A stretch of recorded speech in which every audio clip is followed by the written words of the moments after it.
Hey, what's going on everybody? Diptesh here. Welcome back to the channel after a long time. Now I know there has been a lack of content on this channel, but trust me guys, it's not my fault.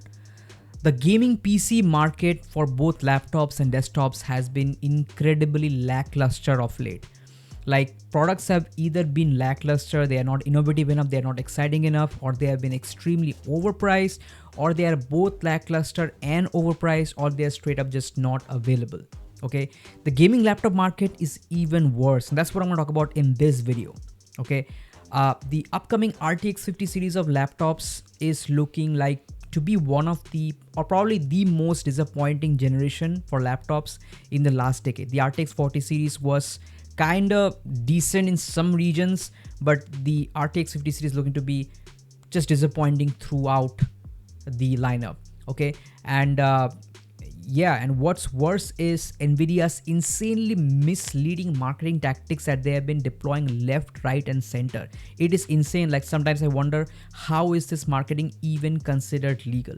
So just gonna talk about all this in this video. So if you are new to the channel, please make sure to hit the subscribe button and turn on notifications. I have a bunch of videos in the pipeline that I'm currently making, so stay subscribed. A lot more content is coming up. With that said, let's get right into it. Okay, so where do I even start? Let's start with NVIDIA's insane misleading marketing, and that is comparing AI generated frames against real frames to show extremely artificially inflated performance numbers of RTX 4000 and 5000 laptop GPUs against previous generation. NVIDIA is trying to convince gullible buyers that AI generated frames is the same as real generated frames, rendered by the GPU compute. With the Blackwell family RTX 5070, 4090 performance at 549. Impossible without artificial intelligence.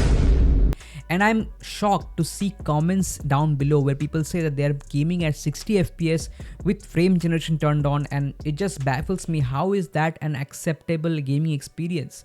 Somehow people are convinced. I am not against AI. I am not against AI generated frames and all the AI shenanigans, okay?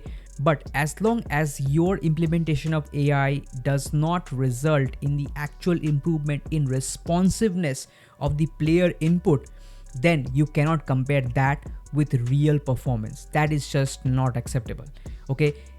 60 FPS, native 60 FPS that the GPU is computing every second, that improves your game's responsiveness, that improves the input latency, is a lot better. Like it's not even comparable against 60 FPS that you're getting with half of the frames generated by the AI, which don't even account for your input, So you just cannot compare 60 FPS, like real 60 FPS that you're getting from your GPU, with 60 FPS with frame generation turned on. So that's just not comparable. Let's just settle this. Also, another very misleading tactic that NVIDIA has deployed are comparisons like this. And with it turned on, and this is, multi-frame generation, with RR, you were running at almost 230 frames per second. And, it's 1/3 the latency, which is huge. Notice what NVIDIA is trying to imply here. On the left, we have this Cyberpunk 2077 running at native 4K RT Ultra on the RTX 5070 Ti, and we're getting like 32 FPS with a pretty poor PC latency of 138 milliseconds. But on the right, they have enabled the whole suite of DLSS features, which includes both DLSS performance upscaling, which basically means it's rendering at 1080p internally, and 4 times frame generation has been enabled, and then showing, look, we are achieving a much better gaming experience with a massive reduction in PC latency to just 40 milliseconds. Lower PC latency is equal to better, more responsive gaming experience, and that's true. But the misleading part in this presentation is not showing what exactly is causing this drop in PC latency. If lower PC latency is equal to better and more responsive gaming performance, which it is, then how are we actually achieving better PC latency? NVIDIA wants you to believe that it is because of multi-frame generation with all these huge FPS numbers, 200 plus FPS numbers, and that is simply false. The real reason the PC latency dropped from 138 milliseconds to just 40 milliseconds is not because of multi-frame generation, but it's because of the performance level upscaling. On the left, we have the GPU computing 8 million pixels per second versus on the right where the GPU is computing around 2 million pixels, which is just a quarter of the resolution on the left. As a result, it is automatically getting higher FPS. This is why the PC latency is dropped to 40 milliseconds, and it's not because of the 200 plus FPS. On the right, the improvement in PC latency is coming from around 70 real FPS, which is caused by that performance level upscaling, which is then ballooned to 200 plus FPS with multi-frame generation. If it was real 200 FPS, then the PC latency would have been around 16 to 18 milliseconds or so. Even that 40 millisecond latency that you're seeing will drop down to 28 and 30 millisecond latency if you actually disabled that multi-frame generation and only relied on upscaling. Combining both upscaling and frame generation and then comparing against native resolution is simply false and misleading. In fact, even comparing frame generation and upscaling and telling that both of these is causing the improvement in PC latency is also misleading, because the actual improvement in latency and responsiveness is coming from the upscaling part of DLSS. It's not coming from the frame generation. In fact, frame generation is actually hampering the PC latency. It is actually increasing it. If you disable frame generation and only rely on upscaling, you will actually get better PC latency. NVIDIA just unveiled the RTX 5060 desktop GPU and laptop GPU at Computex. Not only did Jensen Huang barely allocate 5 minutes to the GPU showcase, but also displayed no performance charts. Instead, Jensen said this. Right now, what you're seeing is every single pixel is ray traced. How is that possible? We're only rendering 1 out of 10 pixels. 1 out of 10 pixels. The other 9, AI guessed. It's completely perfect. It guessed it perfectly. This man just showed a completely static scene with barely any movement and just claimed how NVIDIA's DLSS frame generation AI is just computing or generating this frame perfectly.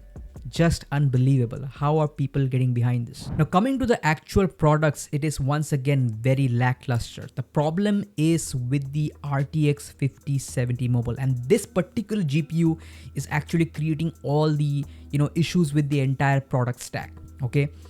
Not only did NVIDIA not improve the RTX 5070 at all in terms of the core configuration, like when you compare the RTX 5070 mobile against the RTX 4070 mobile, you will see that these two GPUs have the exact same core configuration, but also the RTX 5070 mobile is now the 5th generation of 70 series GPU for laptops, the base 70 class for laptops, that is still stuck at 8 GB of VRAM.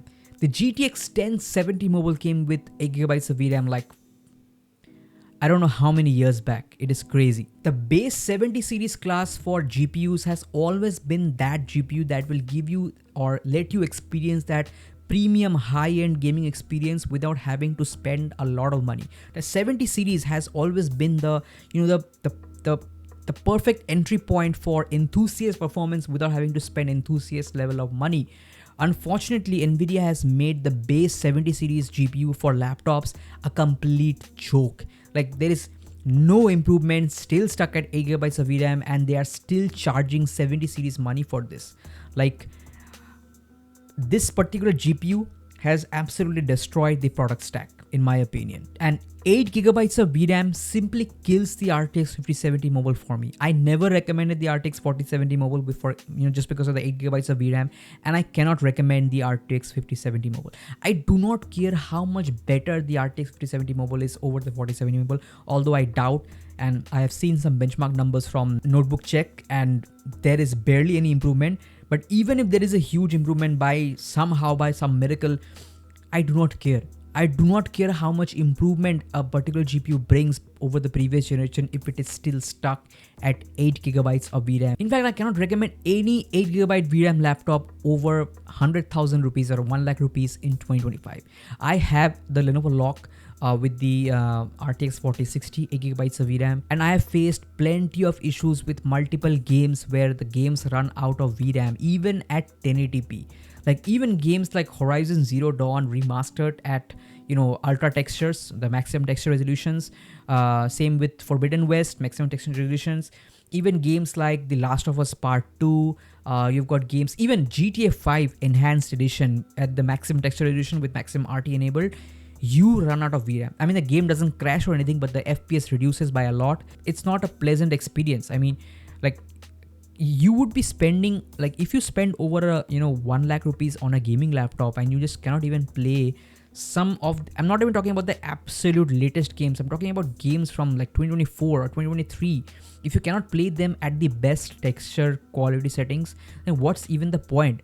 Rather at least save the money. Like, I only paid like 72,000 rupees for my RTX 4060 lock, and plenty of people have paid that much money a year back with the lock, and that is what my suggestion would be. Like, if you're not getting the value for money, then at least save the money and buy something cheaper and just wait for prices to drop or better products to arrive. I mean, 8GB of VRAM is already just a big pain point, and on top of this 5070, the 70 series will be pretty much expensive. So yeah, I just cannot recommend it. Like, come to think of it, like the RTX 5050 is supposed to have 8GB of VRAM GDDR7.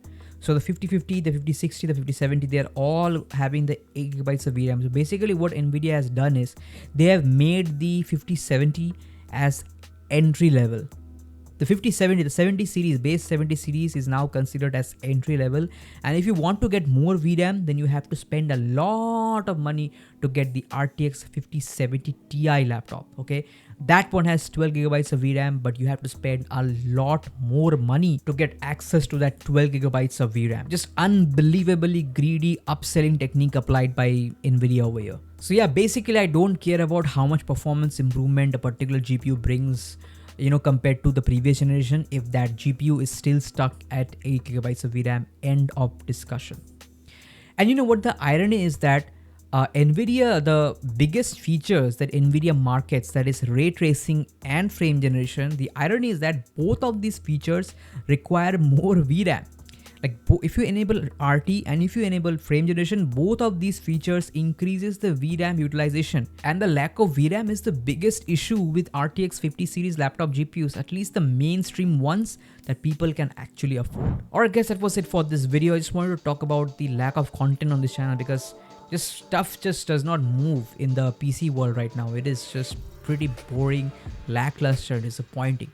Let's see what kind of prices these 50 series laptops are, and I'm expecting, again, just like 40 series, the prices are gonna drop because these products are just not value for money at all. So let's see what's in store for us in the coming months with 5060, 5070 laptops. And yeah, I'll be making videos, recommendations and everything, so please consider hitting the subscribe button, turn on notifications. A lot more content is coming. Thank you so much for watching. Take care, and I'll catch you in the next one. Peace.